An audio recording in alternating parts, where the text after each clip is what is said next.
Түскенде телефон қарап жаттым. Не істеймін, қауырсын тамақтарын берейін, тұсап кетті уже.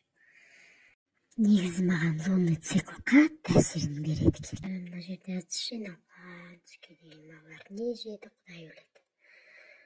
Сонымен тамақтарын пісіріп, кешкіге гречка басатын болды. Одан ыдыстарымды жудым. Сөйтіп,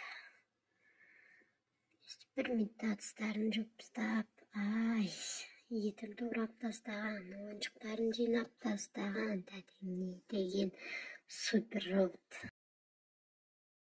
Мен гречканы суға сап қойдым дағы. Осының бәрін тастап бір кетіп қалатын жер болса ғой шіркін.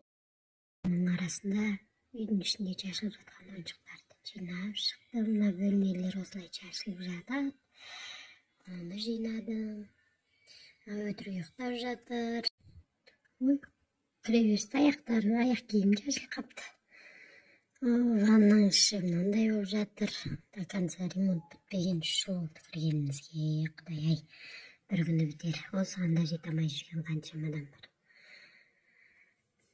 Одан асыл мен сырш деп сонымен гаршокқа сүйеп, оны төгіп, тәтең деген қуанып жүресің. Ойыншықтарын жинайтын болып шықты бізде.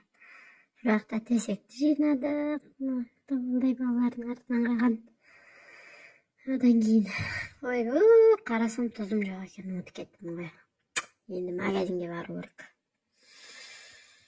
Магазинге кеттім, барып тұз алдым, нан алдым, сүт алдым, күнделікті ішіп жемге. Сонымен қайтып келдім дағы. Мен тәпішкен нәски киімім көбінесе. Тұзым салып қойдым орнына. Сосын гречкамды. Кешкі асымыз дайын болды. Сөйтіп тез отырдық та тамағымызды ішіп алдық.